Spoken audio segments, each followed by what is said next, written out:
There has been no nation, army, or individual who has changed human history to the degree that Jesus has.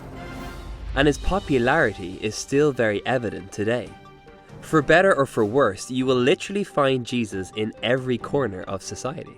You'll find him in cinemas, as over 100 movies have been made about him. You'll find him in music, as everyone from the Beatles to Justin Bieber have sung about him. And you'll find him in long-running animations like South Park, Family Guy, and The Simpsons. Now, if your image of Jesus was only based on the depictions of modern culture, I would be a little bit concerned, as I believe Jesus' character and personality to be crucially important for two reasons. One, it's recorded that he claimed to be the Son of God. So if Jesus is the real deal, then if you get to know what he is like, you get to know what God is like as well. And two, it's not just a question, can I believe in him? But more importantly, can I trust him? Personally, I chose to follow Jesus, his teachings and his example, not just because I found compelling evidence to believe in him, but because I found the person of Jesus to be compelling. So allow me to tell you 3 really interesting encounters that Jesus had with certain individuals, because you can tell a lot about someone by the way they treated people.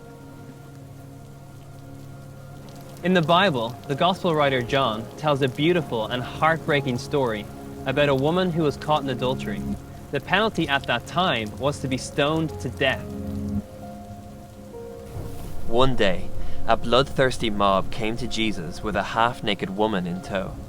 She had been dragged from the scene of the crime, one guilty half of the offending couple, and thrown at his feet.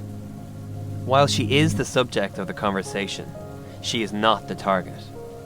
The religious leaders think that they have found a way to trap and ruin Jesus. She's just a pawn in their plot to discredit him.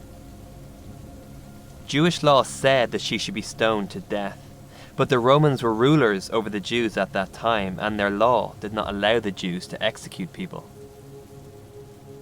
They are hoping for one of 2 scenarios. Scenario 1 would involve Jesus saying, "Stone her." Then they could report him to the governor and have him punished, maybe even killed by the Romans. Scenario 2 would involve Jesus saying, "Let her go." Then they could say that he's not sticking to the law and therefore cannot be trusted as a teacher. They believe they have forced a choice: execution by the Romans or punishment by the community. Jesus is not particularly alarmed or panicked by the situation. He just leans forward and begins to write in the dirt. Then he straightens up and says to the crowd, "Let him who is without sin cast the first stone." Suddenly the scene goes quiet. Jesus keeps writing and says nothing. The disciples watch with wonder. The woman tries to cover herself and closes her eyes, waiting for the stones to start raining down upon her. The crowd, standing with white-knuckled hands, holding primitive weapons, had their eyes turned from the broken woman before them to the brokenness within them.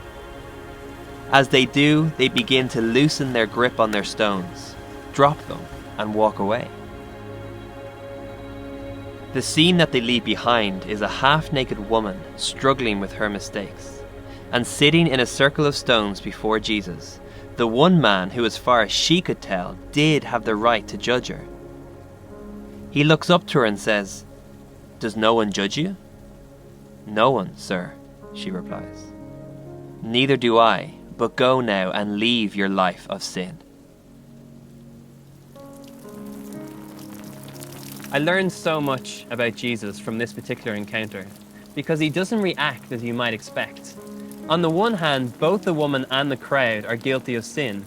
The crowd are displaying their sin through their judgment, their anger, their arrogance.